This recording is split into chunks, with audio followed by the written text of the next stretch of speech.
সমাজে আছে নানান কিছুর প্রচলন, এরই মাঝে সঠিক কোনটি জানেন কি ভাইগণ? ইসলামের আলোকে জেনে চলুন, আমল করি আজীবন। আলহামদুলিল্লাহি রাব্বিল আলামিন ওয়াসসালাতু ওয়াসসালামু আলা সাইয়্যিদিল আমবিয়া ওয়াল মুরসালিন। আম্মা বা'দ, ফাআউযু বিল্লাহি মিনাশ শাইতানির রাজীম। বিসমিল্লাহির রহমানির রহিম। আসসালাতু ওয়াসসালামু আলাইকা ইয়া রাসূলাল্লাহ, আসসালাতু ওয়াসসালামু আলাইকা ইয়া হাবিবাল্লাহ, আসসালাতু ওয়াসসালামু আলাইকা ইয়া নবিয়াল্লাহ ওয়া আলা আলিকা ওয়া আসহাবিকা ইয়া নূরাল্লাহ। মাদানী চ্যানেলের দর্শকবৃন্দ, মাদানী চ্যানেল বাংলার একটি অনুষ্ঠান তাহলে সঠিক কোনটি, এই অনুষ্ঠানে আমরা উপস্থিত হয়েছি। এই মুহূর্তে যে যেখান থেকে আমাদেরকে দেখছেন, আমাদের সাথে যুক্ত রয়েছেন, সকলকে জানাই এই অনুষ্ঠানের পক্ষ থেকে আন্তরিক মোবারকবাদ, শুভেচ্ছা, অভিনন্দন। দর্শকবৃন্দ, আলহামদুলিল্লাহ আজ্জা ওয়াজাল, আসুন আমরা এই অনুষ্ঠানে শুরুতে যাওয়ার পূর্বে একটি দুরূদ শরীফের ফজিলত আমরা শ্রবণ করি। রাসূলুল্লাহ সাল্লাল্লাহু তাআলা আলাইহি ওয়াসাল্লাম ইরশাদ করেছেন, মান সাল্লা আলাইয়া ফি ইয়াউমিন মিআতা মাররাতিন কাদাল্লাহু লাহু মিআতা হাজাতিন সাবঈনা মিনহা লিল আখিরাতি ওয়া সালাসিনা মিনহা লিদুনিয়া, আও কামা ক্বালা রাসূলুল্লাহ সাল্লাল্লাহু আলাইহি ওয়াসাল্লাম।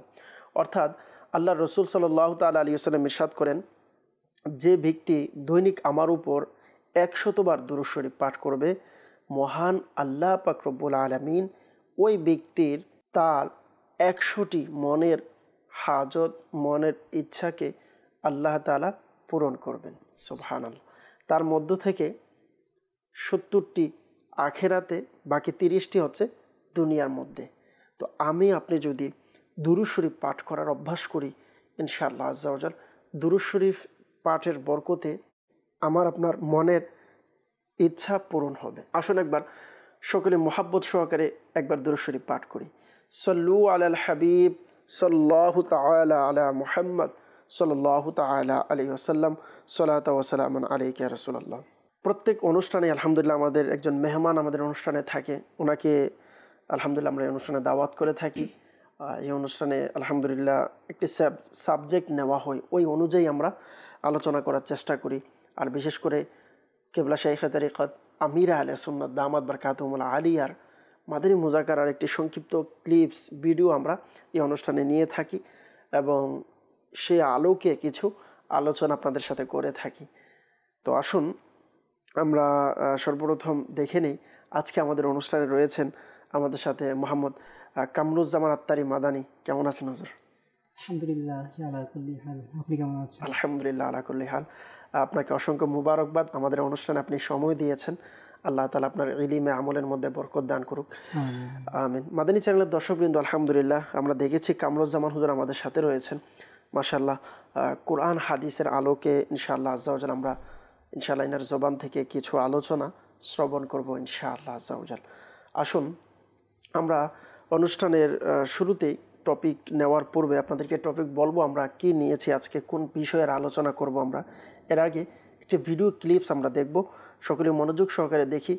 এই ভিডিও ক্লিপসের মধ্যে আমাদের জন্য অনেক শিক্ষণীয় বিষয় রয়েছে।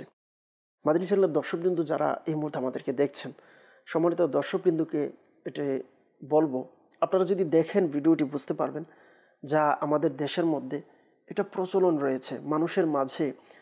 এই বিভিন্নভাবে মুসলমানদেরকে আমরা যদি দেখি, সরল যারা দিন থেকে একটু দূরে রয়েছে তাদেরকে বিভিন্নভাবে মাজার, এটি একটি ভালো জিনিস, মাজার জিয়ারত করা, আল্লাহর ওলিদের কাছে যাওয়া ভালো একটি আমল বা উত্তম একটি কাজ। কিন্তু এটিকে আজকে সমাজে যদি আমরা দেখি, বিভিন্নভাবে মাজার শরীফের নামে অথবা ভালো কাজের নাম দিয়ে শরীয়তের বিরুদ্ধে অনেক কাজ করছে, যেইগুলো হয়তো আমি আপনি অনেক কিছুই আছে আমরা জানি না। বিশেষ করে যারা ইসলামী বোন আছে তাদের জন্য অনেক শিক্ষার বিষয় রয়েছে, যে মাজারের ক্ষেত্রে, আল্লাহর ওলিদের ক্ষেত্রে বা আমরা কোনো কিছু মান্যত করি, মান্যত কীরকম হওয়া চাই বা কোন কোন কাজগুলো আমি করলে সওয়াব হবে, এমন কিছু কাজ আমাদের সমাজে আছে। আসলে যদি আমরা খেয়াল করি, এই কাজগুলো কোরআন হাদিসের সাথে, দিন ইসলামের সাথে কোনো সম্পর্ক নেই, কিন্তু মানুষ এটিকে প্রায় সময় জ্ঞান না থাকার কারণে এটিকে ফজিলতপূর্ণ মনে করে এর মধ্যে লিপ্ত হয়ে যায়। তো এই জন্য বলবো, আমাদের অনুষ্ঠানের শুরু থেকে দেখতে থাকুন ভিডিওটি। আসুন আমরা শুরুতে দেখে নিই কী এমন ভিডিও রয়েছে যেটা আমার আপনার জন্য অনেক শিক্ষার জন্য যথেষ্ট হবে। আসুন আমরা ভিডিওটির দিকে যাব। বলবো আমাদেরকে ভিডিওটি একটু চালিয়ে দিন। আমরা ইনশাআল্লাহ আযাওয়াজাল সর্বপ্রথম একটু ভিডিও নিব আমির আহলে সুন্নাতের, ওই ভিডিওটি দেখে এরপর ইনশাআল্লাহ আমরা আলোচনার দিকে যাব। জি,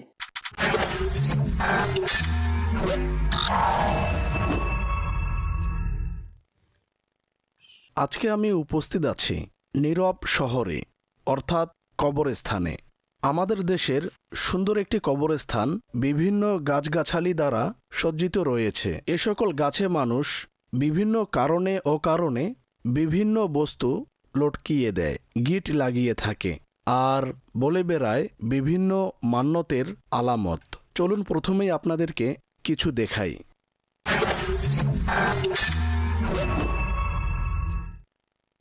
এই যে দেখুন, একটি তাবিজ দেখছেন আপনারা, আর এই তাবিজের সাথে এই যে গাছটি রয়েছে তার ছাল দেখে মনে হচ্ছে খুবই পুরনো একটি গাছ, আর তাতে এই তাবিজটি ঝুলিয়ে দেয়া হয়েছে। এখন এই তাবিজ বাঁধার উদ্দেশ্য কি তা ওই ব্যক্তি জানে, তবে গাছের মধ্যে এমনভাবে তাবিজ বাঁধা, এটা কি সঠিক নাকি ভুল?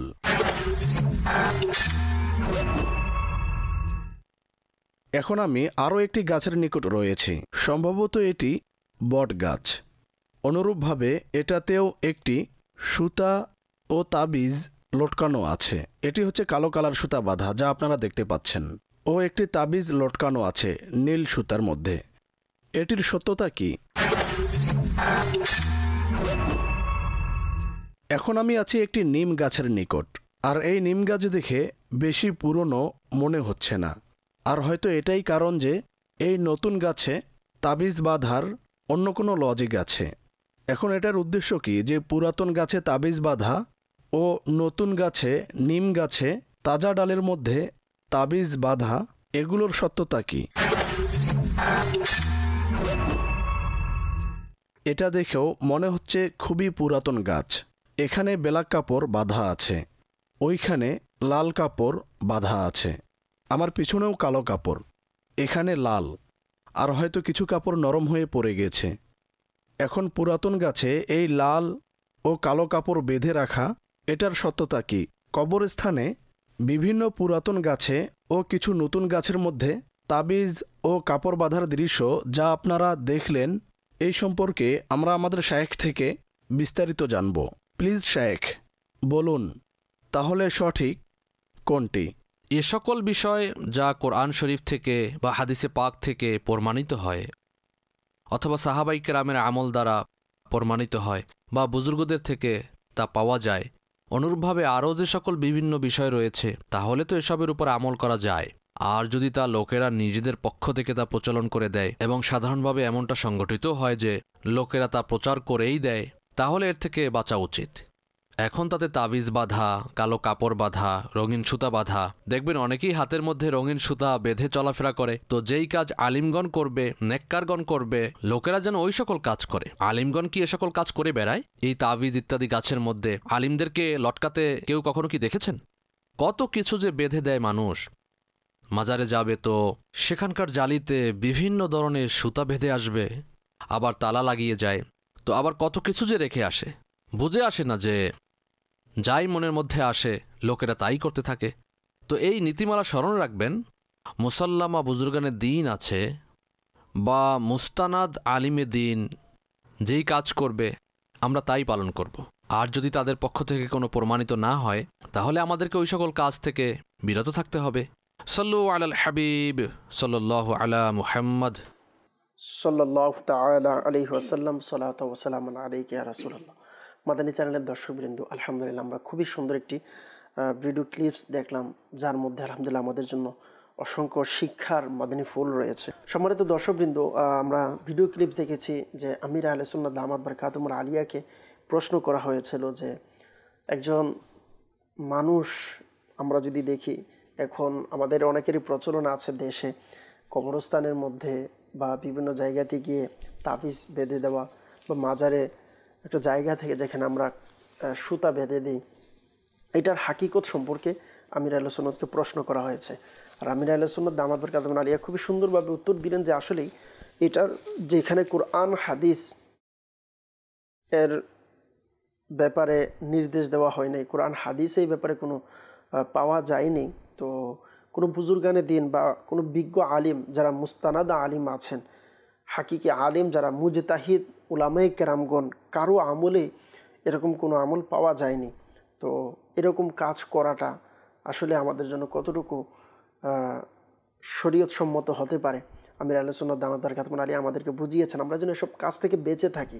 যদি কোরআন হাদিস থেকে সাবিত থাকে অথবা কোনো মুস্তানাদ আলিম বুজুর্গ যিনি শরীয়তের পীর ওলামা মাশায়েখ কেরাম রয়েছেন, ওনাদের থেকে যদি কোনো কিছু সাবিত হয় বা কোনো কিছু ওনাদের থেকে যদি পাওয়া যায় ওনাদের আমল নামায়, তখন এটাকে আমরা সামনের দিকে নিয়ে যেতে পারি। অযথা মানুষের কথা শুনে বা মানুষ থেকে দেখে দেখেই আমি আমল করছি বা মানুষকে দেখে দেখেই আমি এমন কাজ করছি, যেমন গাছের মধ্যে তাবিজ বেঁধে দিচ্ছি বা কোনো সুতা বেঁধে আসতেছি বা আরও বিভিন্ন অনেক রকম কাজ আমরা করে থাকি।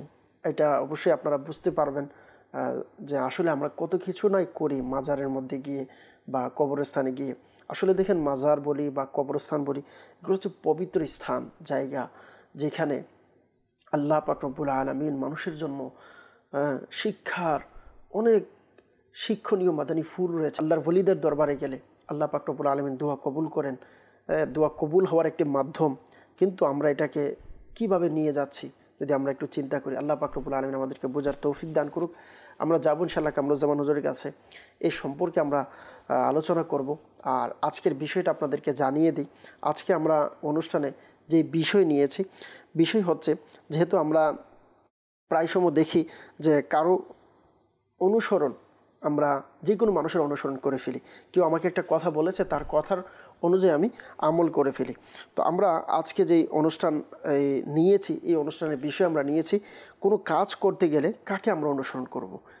যখন আমরা মুসলমান রয়েছি যেহেতু, তো আমরা যে কোনো কাজ করব তখন আমরা কাকে অনুসরণ করব বা কোন কোন স্টেপ আছে যেগুলোকে আমাদের অনুসরণ করা চাই, এবং আমাদের কি কোনো গণ্ডি আছে কিনা, নাকি যাকে ইচ্ছা তাকে আমি অনুসরণ করতে পারবো, বা যাকে ইচ্ছা একজনের কাজ করলো আমি তার কথা শুনে আমল করা শুরু করে দিব, একজন আমাকে এটা বললো আমি এটা করে শুরু করে দিব, এমন কোনো বিষয় নাকি আমাদেরকে নির্দিষ্ট কিছু গণ্ডি আছে যাদের যে হ্যাঁ তাদের অনুসরণ করতে হবে বা এই দিক নির্দেশনা আমাদেরকে অনুসরণ করতে হবে। এ সম্পর্কে বিস্তারিত আলোচনা শ্রবণ করবেন ইনশাআল্লাহ আজ্জা ওয়াজাল।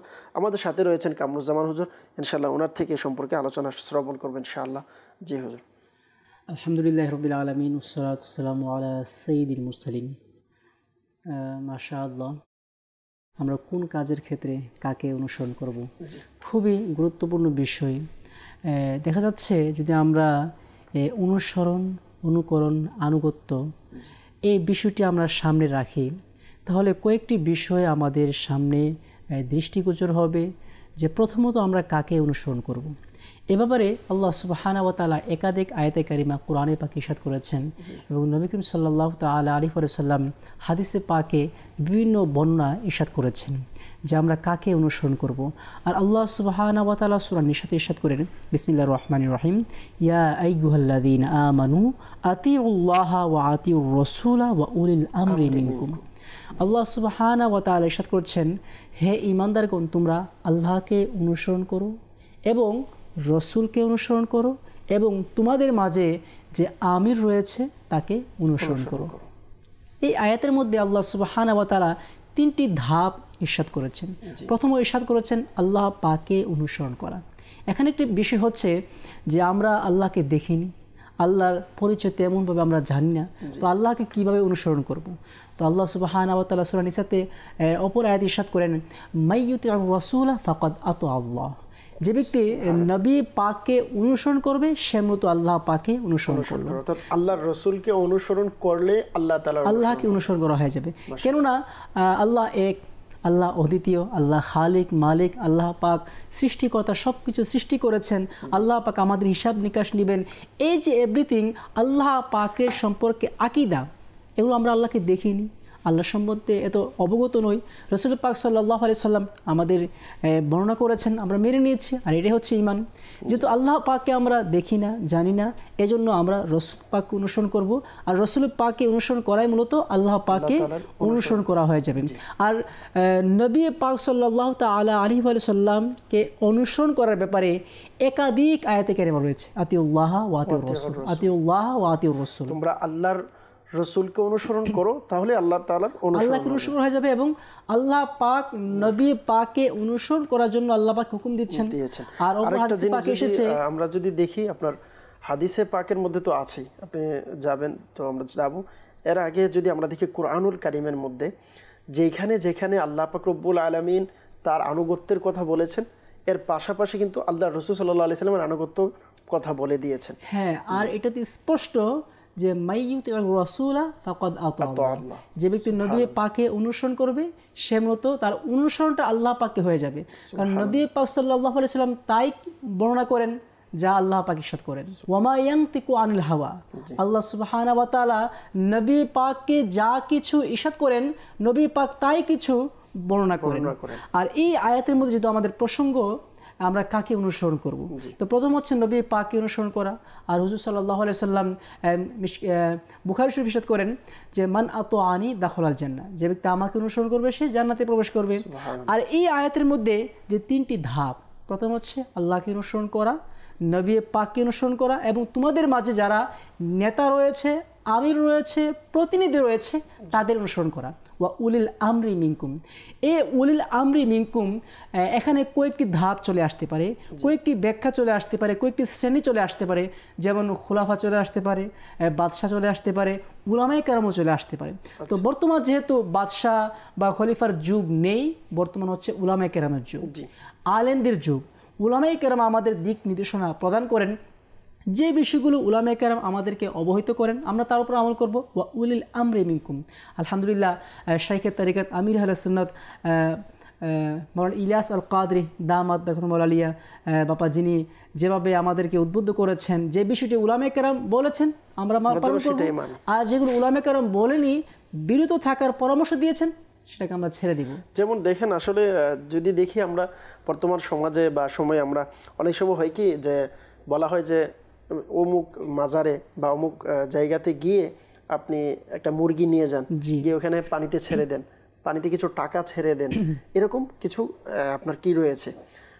একটা হচ্ছে যে বিষয়টা আপনি বললেন যে পানিতে গিয়ে টাকা ছেড়ে দাও, বা অমুক কাজ করো, অমুক কাজ করো, বট গাছের নিচে ছাগল জবাই করতে হবে, এখানে জবাই করে এখানের মধ্যে ছাগলের রক্ত দিতে হবে, এইভাবে কিন্তু কয়েকটি বিষয় আছে যেগুলো বলা হয়ে থাকে।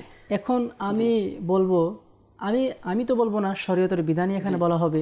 মাদানী চ্যানেলে শরীয়তের বিধানই আপনাদের মাঝে বর্ণনা করে থাকে যে আপনি যাবেন আল্লাহর ওলির মাজারে যাবেন, আল্লাহর ওলি মাজারে যাওয়া আলহামদুলিল্লাহ ভালো বিষয়, সেখানে গিয়ে ফাতিহা খানের আয়োজন করা, ইসালাত সওয়াব করা, নিয়াজ করা ভালো বিষয়। তো এখানে যে কয়েকটি ভুল পদ্ধতি, যে আপনি যেটা ইরশাদ করেছেন যে অমুক গাছের নিচে যেতে হবে, রক্ত ওখানে দিতে হবে, এই করতে হবে, সেই করতে হবে, পানিতে টাকা ফেলতে হবে, এগুলো কিন্তু কুসংস্কার। এগুলো কোরআন হাদিসে আদৌ এর কোনো প্রমাণাদি নেই। উলামায়ে কেরাম এ সকল বিভ্রান্তিকর বিষয় থেকে উলামায়ে কেরাম আমাদের নিষেধ করেছেন।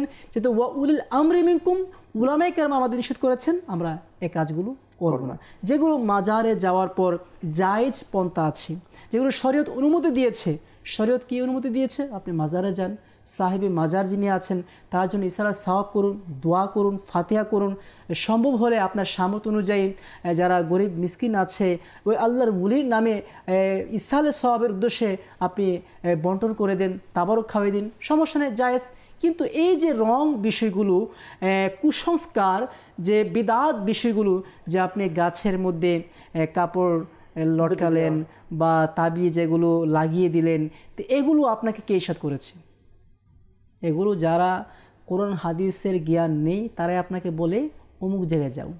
কোনো হক্কানি উলামায়ে কেরাম আপনাকে বলবে না যে আপনি অমুক গাছের নিচে এ সুতা লাগিয়ে দেন, বা অমুক গাছের নিচে এই তালা লাগিয়ে দেন।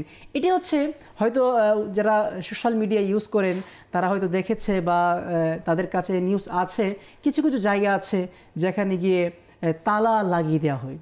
তো যাকে যে মহব্বত করে একসাথে গিয়ে সেখানে তালা মেরে দেওয়া হয়, তালা লাগিয়ে দেওয়া হয়। তো তাদের উদ্দেশ্য কি, যেহেতু এখানে তালা মারি দেওয়া হয়েছে তো আমাদের বন্ধনটা সবসময় অটল থাকবে, অনর থাকবে। আসলে মহব্বত অটল থাকা, বা যেটা আমরা বলি একে অপরের মহব্বতটা যেন অটল থাকে, মানে তালা যেভাবে তালা লাগানো থাকবে, মহব্বতটা এভাবে তালা লাগানো থাকবে, এরকম তো আসলে কোনো বিষয় না। যদি আমরা দেখি যে মহান আল্লাহ পাক রব্বুল আলামিন এর জন্য মহাব্বত, ভালোবাসা সমস্ত কিছু হবে একমাত্র আমার আল্লাহ তাআলার জন্য। আর যখন আমার মহাব্বত, ভালোবাসাটা আল্লাহ তাআলার জন্য হবে, তখন আমি অবশ্যই এটা চিন্তা করব যে আমার আল্লাহ পাক রব্বুল আলামিন এবং আমার নবী করিম সাল্লাল্লাহু আলাইহি সাল্লাম এই ব্যাপারে আমাকে ইজাজত দেন কিনা, এবং কোরআন হাদিস আমাকে এই ব্যাপারে ইজাজত দিচ্ছে কিনা আমি যে এই কাজটা করছি। তো আসলে আপনি যেটা বলছেন খুবই গুরুত্বপূর্ণ বিষয়। মূল কথা হচ্ছে আমরা পাপীকে নয়, পাপকে ঘৃণা করি। পাপীকে যেন আমরা ঘৃণা না করি, পাপকে আমরা ঘৃণা করি, বরং পাপীকে আমরা গিয়ে বোঝাই, নেকির দাওয়াত দিই। মাদানী চ্যানেলের দর্শকবৃন্দ, আমরা শুনছিলাম যে আল্লাহ পাক রব্বুল আলামিন এর আনুগত্য করা, আল্লাহ রসুলের আনুগত্য করা, যে কোনো কাজের ক্ষেত্রে কাদের আনুগত্য করব, কাকে অনুসরণ করব। তো এখানে যদি আমরা এতটুকু এই কথাটার মধ্যে গুছিয়ে আমরা নিয়ে আসি, এতটুকু বুঝতে পারি, সর্বপ্রথম আমাদেরকে আল্লাহ রসুল সাল্লাল্লাহু আলাইহি সাল্লাম এবং যারা উলামায়ে কেরামগণ, নেককার বান্দাগণ রয়েছেন, তাদেরকে আমাদেরকে অনুসরণ করতে হবে। এই স্টেপে যারা আছেন তাদেরকে আমরা অনুসরণ করব এবং তাদের পথেই আমরা চলব, এবং তাদের দেখানো পথ মতে আমরা আমাদের নিজের জীবনকে অতিবাহিত করব। আল্লাহ পাক রব্বুল আলামিন আমাদের সকলকে সঠিক বোঝার তৌফিক দান করুক, আমিন। অনেকে ফেসবুকে আমাদের সাথে যুক্ত রয়েছেন। যদি দেখি যে আমাদের সাথে যুক্ত রয়েছেন ফেসবুকের মাধ্যমে, এই মুহূর্তে আমাদেরকে দেখছেন, আমাদের সাথে রয়েছেন মোহাম্মদ মাসুদ রানা ভাই। উনি জানিয়েছেন যে মাশাআল্লাহ খুব সুন্দর অনুষ্ঠান। তারপরে আমাদেরকে আবুল হুসাইন ভাই, ইনি লিখেছেন মাশাআল্লাহ। আরেকজন ইসলামী ভাই আমাদের সাথে রয়েছেন, ইনি লিখেছেন মাশাআল্লাহ, সল্লু আলাল হাবিব সাল্লাল্লাহু তাআলা আলা মুহাম্মদ সাল্লাল্লাহু আলাইহি ওয়াসাল্লাম। মাদানী চ্যানেলের দর্শকবৃন্দ অনেকে আমাদেরকে কল করছেন, তো আমরা কিছু কল অনুষ্ঠানে ইনশাআল্লাহ অ্যাড করব, দেখব কারা আমাদেরকে কল করছেন বা এই অনুষ্ঠান সম্পর্কে কি বলতে চাচ্ছেন। ইনশাআল্লাহ কিছু কল আমরা অনুষ্ঠানে অ্যাড করব। জি, কল শুনিয়ে দিন। আমার নাম মোহাম্মদ ইশতিয়াক হোসেন জনি। আমার ঠিকানা হচ্ছে শিরোল কলোনি 2 নম্বর গলি, রাজশাহী। আমি মাদানী চ্যানেলের অনেক ভক্ত এবং আমার ফ্যামিলিও সবাই মাদানী চ্যানেলের ভক্ত। আমার খুব একটা প্রিয় চ্যানেল, যেটা আমাদের হৃদয়ে সবার ভিতরে গেঁথে গেছে। আপনাদের যেগুলো কথা বলেন কিছুটা বুঝি, কিন্তু অন্তরে হৃদয়ে গেঁথে গেছে।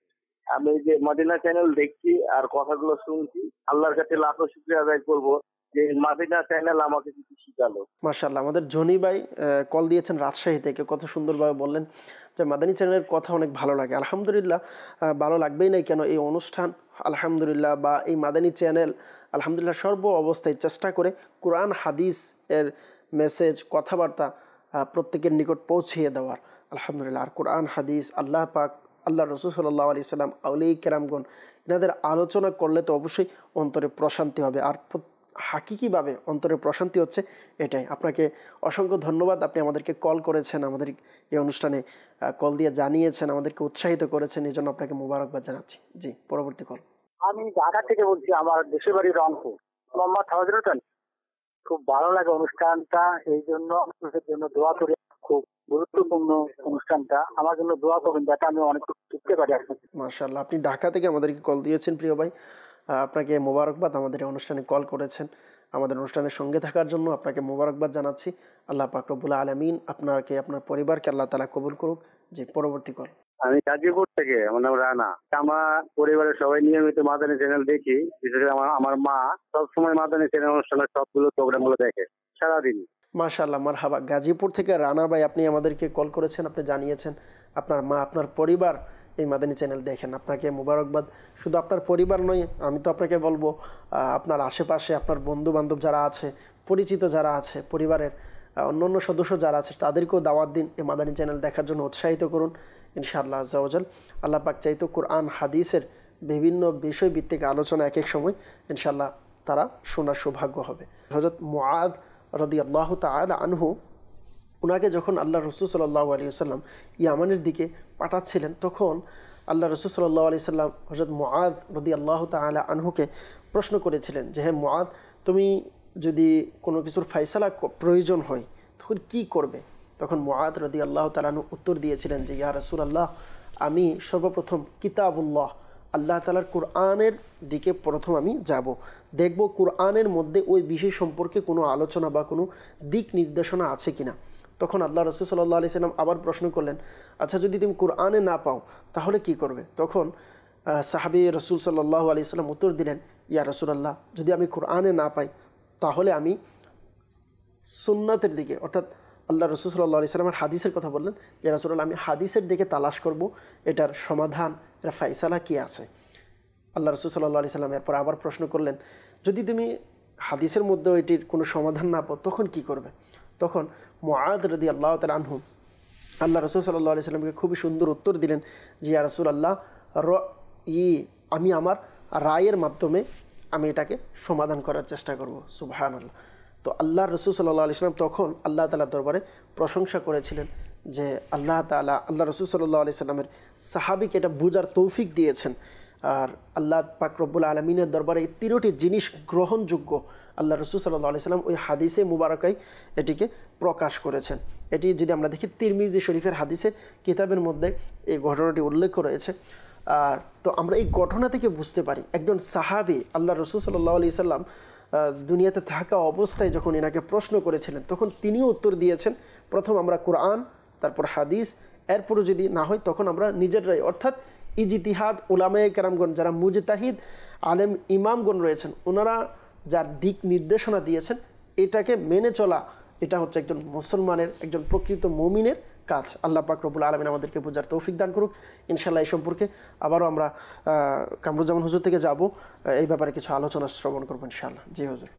জি অবশ্যই, আমাদেরকে প্রথমত কোরআন ও হাদিসে দেখতে হবে যে কোরআনে পাকে কোনো নির্দেশনা আছে কিনা, বা কোরআনের জ্ঞান তো আমাদের কাছে নেই, হাদিসে পাকে আছে কিনা, কোরআন ও হাদিসের জ্ঞানও আমাদের কাছে নেই। আমরা দেখব কোনো হক্কানি উলামায়ে কেরাম, যারা বিজ্ঞ আলেমী দিন, যারা দুনিয়া থেকে অতিবাহিত হয়েছেন, যারা মাসআলা ইস্তিমবাত করেছেন, নিজেদের রায়ের মাধ্যমে মাসআলাকে ইস্তিমবাত করেছেন, মাসআলা প্রমাণিত করেছেন, মাসআলা আমাদের দেখিয়েছেন, তো ওই সকল উলামায়ে কেরামকে আমরা অনুসরণ করব।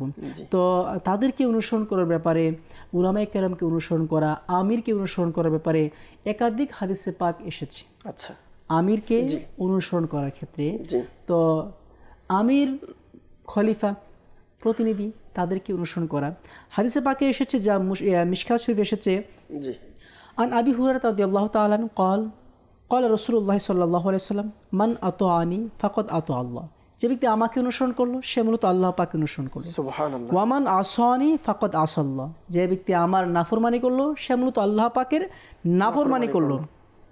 আর ওর সাথে হচ্ছে ওয়ামাই ইউতিল আমিরা ফাকাদ আতাআনি, যে ব্যক্তি আমিরকে অনুসরণ করবে সে মূলত আমাকে অনুসরণ করলো।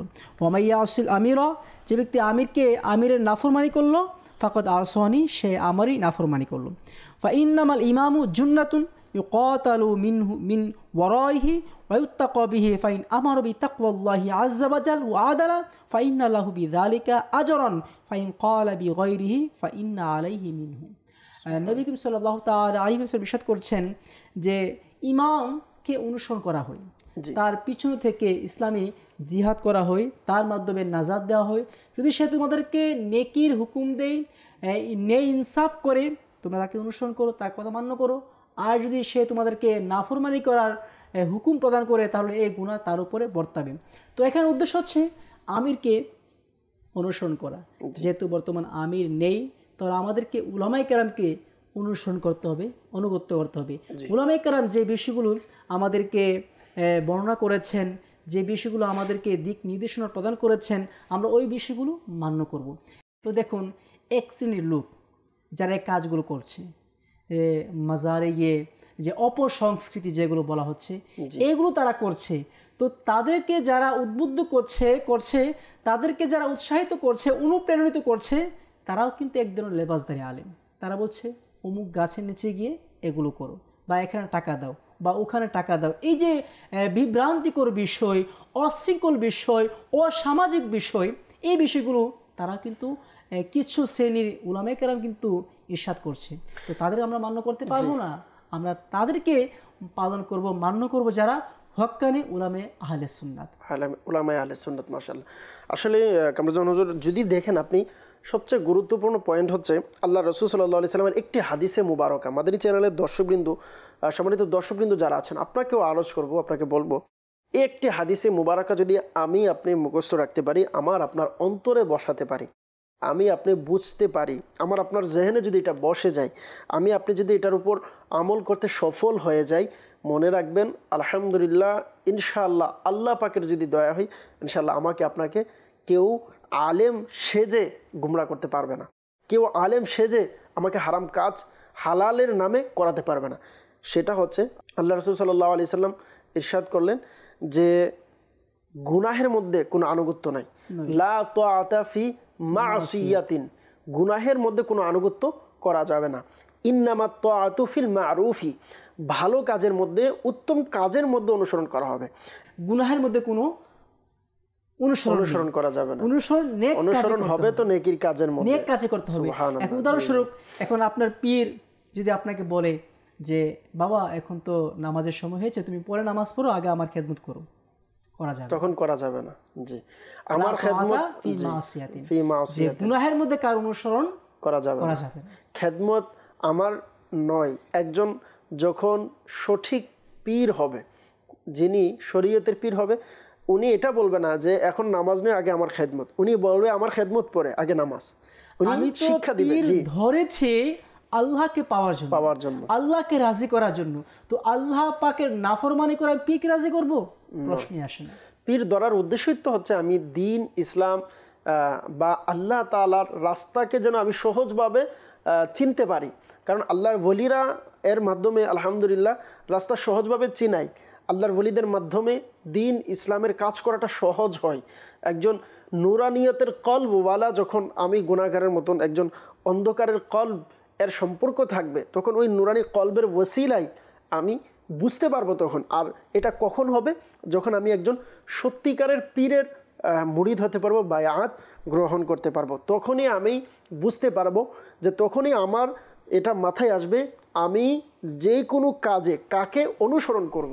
আর কাকে অনুসরণ করব এটার উত্তর তখন আমি অটোমেটিকলি পেয়ে যাব। আমরা অনেক সময় অনুসরণ করি যাকে নাউজুবিল্লাহ বাবাও বানাচ্ছি, পীরও বানাচ্ছি, কিন্তু দাঁড়িয়ে পীর বানাচ্ছি, কিন্তু সে জামাতের সময় নামাজ বলতে কিছু নেই।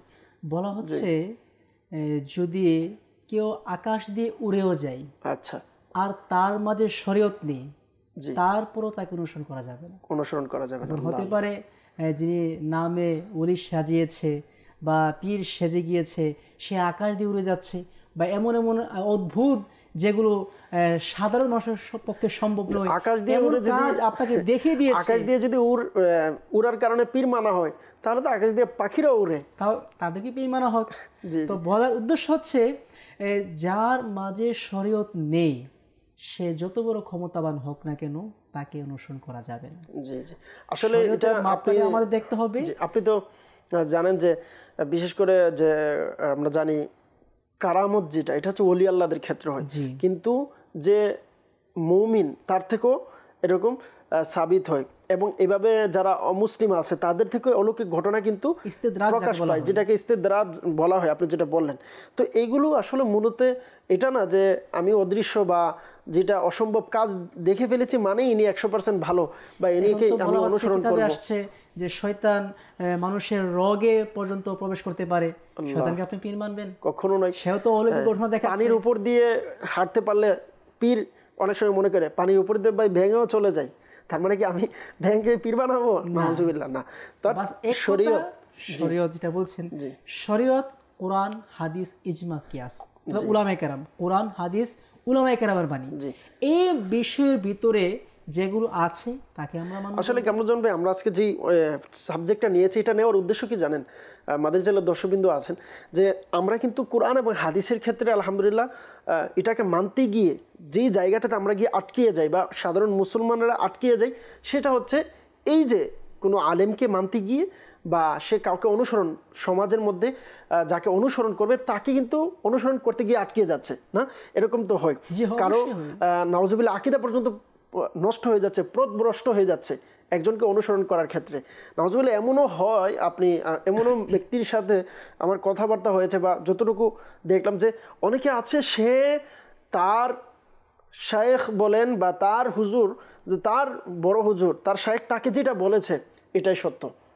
আপনি যত কোরআন হাদিস দিয়ে বুঝাবেন, সর্বশেষ তার রায় হচ্ছে যে হুজুর বিচার মানি তালগাছ আমার, যাই করেন আমি যেটা বলেছি, আমার শায়েখ যেটা বলেছে এটাই, কোরআন হাদিস মানতে রাজি আছে যদি আমার কথা অনুযায়ী হয়, আর যদি না হয় তখন নাউজুবিল্লাহ আমরা এইভাবে বলে ফেলি হয়তো জাল হাদিস, নাউজুবিল্লাহ কখনো এইভাবে বলি এটা তাফসীর একটু ভুল বললেন। জি, এটি কিন্তু আসলে বর্তমান এক সংখ্যাগরিষ্ঠ আছে যাদের জ্ঞান শূন্যতার কারণে, অজ্ঞতার কারণে তারা এমন উত্তর প্রদান করে থাকে।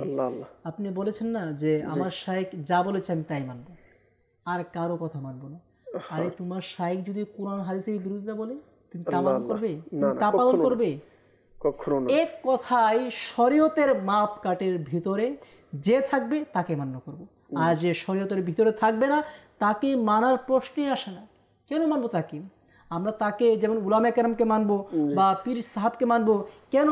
আল্লাহকে পাওয়ার জন্য, আল্লাহকে রাজি করার জন্য। কোরআন হাদিসে পাকে এসেছে, তোমরা তাদেরকে অনুসরণ করো। এখন বলা হচ্ছে না যে ফাইন ক্বালা বিগাইরিহি ফাইন্না আলাইহি মিনহু, যে যদি তোমার আমির তোমাকে নাফরমানিমূলক বাক্যের, নাফরমানিমূলক কাজের আদেশ দেয়, তার গুনাহ তার উপর বর্তাবে, আর তাকে অনুসরণ করা যাবে না। আসলে আমরা বুঝতে পারলাম মাদানী চ্যানেলের দর্শকবৃন্দ, আলহামদুলিল্লাহ খুবই সুন্দর শুনছিলাম, যে আসলে যদি একটু চিন্তা করি, অনুসরণ আমরা কাকে করব? কাজের ক্ষেত্রে অনুসরণ ওই ব্যক্তিকে করব যিনি আমাকে কোরআন হাদিস মোতাবেক দ্বীনের পথে চালাবে, যিনি যেই ব্যক্তির নিকট, যেই আলিমের নিকট আল্লাহ এবং আল্লাহ রসুলের প্রেম, মহাব্বত, ভালোবাসা থাকবে, আমরা তার কথা যেন শ্রবণ করি, আমরা যেন তার কথা শুনি। আর না হয় আমরা প্রায় সময় মিষ্টি কথায়, মিষ্টি আলোচনায়, মিষ্টি ভাষায় আমরা প্রায় সময় আটকিয়ে যাই, যে এত সুন্দর কথা বলে, তাহলে নাউজুবিল্লাহ কখনো যদি একবার দুইবার আল্লাহ রসুলের বিরুদ্ধে কথা বলে ফেলেছে, কুফরি বাক্য বলে ফেলেছে, তখনও কিন্তু তারটা আমরা মানতে রাজি না, বা মনের মধ্যে প্রশান্তি দেখি জানেন, যে সব কিছুই তো ভালো, তার ভালোটা আমি নিচ্ছি, খারাপটা নিচ্ছি না। এখন কিন্তু একটা অনুসরণ করছে কিভাবে, যে এ যেটা খারাপ বলছে আমি এটা করব না, যেটা ভালো বলছে এটার অনুসরণ করব। আর আমির আহলে সুন্নাত দামাত বারকাতুহুম আলিয়াও বলেন, মাদানী মুজাকারাতেও এটি বলে থাকেন, এবং উলামায়ে কেরাম যারা আহলে সুন্নাত ওয়াল জামাতের আলিমগণ রয়েছেন, এটা প্রত্যেকের কঠোরভাবে নিষেধ আছে একজন সাধারণ মানুষকে কোনো বদ মাযহাবের কিতাব, কোনো বদ মাযহাবের ভিডিও ক্লিপস, কোনো বদ মাযহাবের কোনো আলোচনা শোনা বা আলোচনা দেখা বা তাদের কিতাব পড়া, এগুলো কিন্তু নিষেধ আছে। তাহলে আপনি কোনোদিন সূরাতুল ফাতিহা কিভাবে তাফসির করতে আপনি জানেন না, এখন যদি আপনাকে সূরাতুল ফাতিহার মধ্যে এমন কিছু বাক্য বা এমন কিছু জিনিস নিয়ে এসেছে যেটা নাউজুবিল্লাহ কুফরি পর্যন্ত পৌঁছে যায়, আপনি কিভাবে বুঝবেন? তো এই জন্য মাদানী চ্যানেলের দর্শকবৃন্দকে বলবো, সর্বপ্রথম আমার আপনার জেহেনে যেটা থাকতে হবে, আল্লাহ এবং আল্লাহ রসুলের মহাব্বত, ভালোবাসা, যে আলেমের নিকট যার আলোচনায় প্রকাশ পায়, আমরা যেন তাকে অনুসরণ করি, যাকে তাকে যেন অনুসরণ না করি। দেখেন, যাকে তাকে অনুসরণ করা, যাকে তাকে মানা, এটা তো একজন মুসলমানের কাজ হতে পারে না। একজন মুসলমানের একটা নির্ধারিত গাইডলাইন আছে, তার জন্য নির্ধারিত একটা স্তম্ভ আছে, এটার মধ্যে থেকেই তাকে অনুসরণ করতে হবে। আল্লাহ পাক রব্বুল আলামিন আমাদেরকে বোঝার তৌফিক দান করুক। আলহামদুলিল্লাহ, আমির আহলে সুন্নাত দাওয়াত ইসলামী মাদানী চ্যানেল আজকে আলহামদুলিল্লাহ প্রত্যেকটি জায়গাতে যখন আপনি খেয়াল করবেন, দেখবেন আলহামদুলিল্লাহ আমির আহলে সুন্নাত দামাত বারকাতুহুম আলিয়া এনার মুরিদদেরকে, এনার যারা মুহিব্বিন আছে, এনাকে যারা ভালোবাসে, তাদেরকেও কত সুন্দর দ্বীনের পথে যেন চলে, আল্লাহ এবং আল্লাহ রসুলের কথা যেন মানে। আমির আহলে সুন্নাত দামাত বারকাতুহুম আলিয়ার সাথে যখন কেউ সাক্ষাৎ করতে যায়, তার দাড়ি নেই, আলহামদুলিল্লাহ আমির আহলে সুন্নাত বলে যে আমি আপনার থেকে একটা হাদিয়া চাই, যে প্রত্যেক পীরের তো একটা চাওয়া পাওয়া থাকে অনেক সময়, কিন্তু আমির আহলে সুন্নাত তার পীর থেকে চাওয়া যেন এক মুষ্টি সুন্নত অনুযায়ী দাড়ি হয়ে যায়। পীরের চাওয়া আমির আহলে সুন্নাতের যেন মাথায় ইমামা শরীফ পাগড়ি শরীফ সাজিয়ে নেওয়া হয়। পীরের চাওয়া শরীরের জন্য সুন্নতি লেবাস হয়। পীরের চাওয়া আমার আপনার চলাফেরা এমন যেন হয়, আমির আহলে সুন্নাত বলেন যেন রাস্তা দিয়ে হাঁটলে বোঝা যায় এটা আশিকের রাসূল। কিন্তু আজকে বর্তমানে অনেকেই আছেন যারা অনুসরণ করেন সমাজে অনেক ব্যক্তিকে, কিন্তু আপনার চলাচল বা আপনি যখন অনুসরণ করেছেন আপনার মধ্যে কোনো দিনের পরিবর্তন আসেনি, রসুলের সুন্নত আপনার মধ্যে পাওয়া যাচ্ছে না, তাহলে এটা অনুসরণ করাটা আর কী হবে? যাই হোক, আল্লাহ পাক রব্বুল আলামিন আমাদেরকে সঠিক বুঝ দান করুক, আমিন। তো আবারও যাবো ইনশাআল্লাহ কামরুজ্জামান হুজুরের কাছে। আমরা আলোচনা শুনছিলাম খুবই সুন্দরভাবে। জি হুজুর, আমরা কাকে অনুসরণ করব, কোন কাজে, যে কোনো কাজ করার সময় কাকে অনুসরণ করব বা কিভাবে অনুসরণ করব, এই ব্যাপারে আলোচনা শুনছিলাম।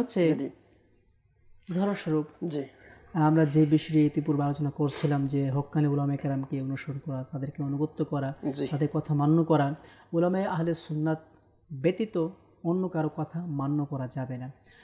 আমরা দুনিয়াবি লেভেলে, দুনিয়াবি সিস্টেমে যদি আমরা লক্ষ্য করি যে বিজ্ঞ ডাক্তার, তো যে সমাজে বিজ্ঞ ডাক্তার বা তার চিকিৎসা ভালো এমন সে প্রচার আছে, তো মানুষ কিন্তু তার কাছে যায়। তো এমন ডাক্তারের কাছে যায় না যার পজিটিভও আছে নেগেটিভও আছে। উদাহরণস্বরূপ সে 10টা চিকিৎসা করেছে, এর মধ্যে 8টাতে সাকসেস আর 2টা মানুষ মেরেই ফেলেছে। তো ও এমন ডাক্তারের কাছে কিন্তু সাধারণ মানুষ যাবে না। কেন যাবে না? যদিও বা তার মাঝে 8টা চিকিৎসা সাকসেস হয়েছে, 2টি চিকিৎসা সে ফেল হয়েছে, ওই 2টির মধ্যে যদি আমি অন্তর্ভুক্ত হয়ে যাই, মানুষ যাবে না। ঠিক তদ্রুপভাবে আপনি যে কথাটা ইতিপূর্বে বলেছেন যে তার ভালো দিকটা নিব, খারাপ দিকটা নিব না, তো কোনটা ভালো কোনটা খারাপ আপনি কিভাবে বুঝবেন? বা খারাপটা যদি আপনাকে ভালো সাজিয়ে দেয় আপনি কিভাবে বুঝবেন? আর শয়তান তো আপনার সাথে থাকবেই, তার কাজই হচ্ছে কুমন্ত্রণা দেওয়া। আমার প্রশ্ন হচ্ছে, আমার তো পছন্দ হচ্ছে, আমি থাকলে সমস্যা কি? ইনার কথাটা আমার যেটা ভালো লাগবে আমি গ্রহণ করছি, যেটা ভালো লাগছে না এটাকে ছেড়ে দিচ্ছি, তাহলে মানতে পারবো না? প্রত্যেক কথার জ্ঞান কি আপনার কাছে আছে? যদি প্রত্যেক কথার জ্ঞান আপনার কাছে থাকতো তাহলে তাকে অনুসরণ করার কোন কথাই ছিল না।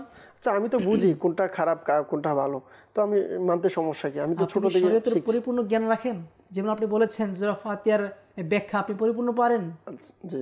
যদি আপনি পরিপূর্ণ পারতেন তাহলে তাকে অনুসরণ করছেন। আপনি তো আলেম হয়ে গেছেন, আপনি তো নিজেই মানুষের আইডিয়াল হয়ে গেছেন, আপনাকে মানুষ ফলো করবে, আপনি কি অনুসরণ করছেন?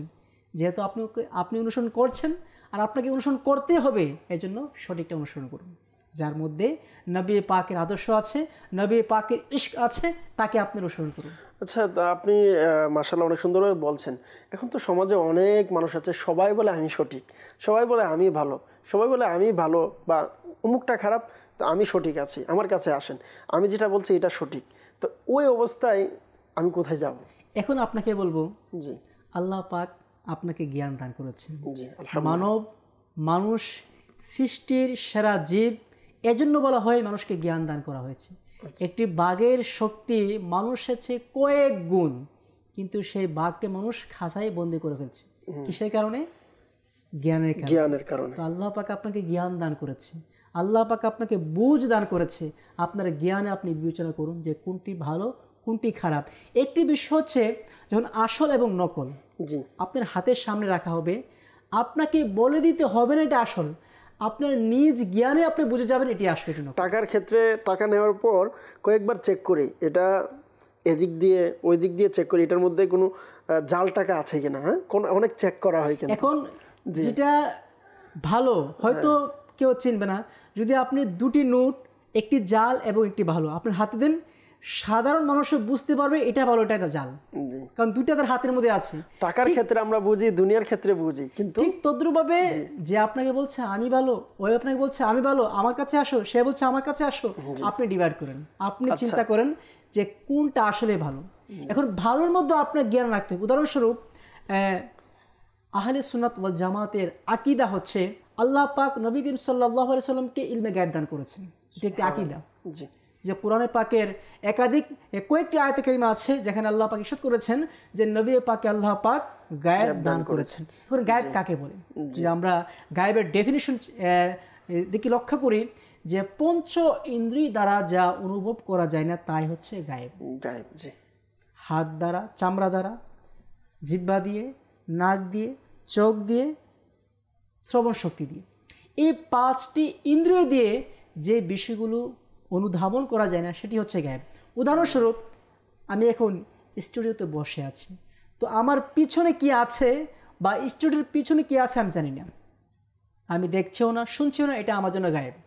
দেখুন আপনাকে আমি প্রশ্ন করব যে সাধারণ দর্শক যারা আমাদের দেখছেন, আপনার বিবেক কি বলে, আপনার প্রশ্ন কি বলে, আপনার জ্ঞান কি বলে যে দেয়ালের পিছনে কি আছে এ খবর রাসূল জানবেন না?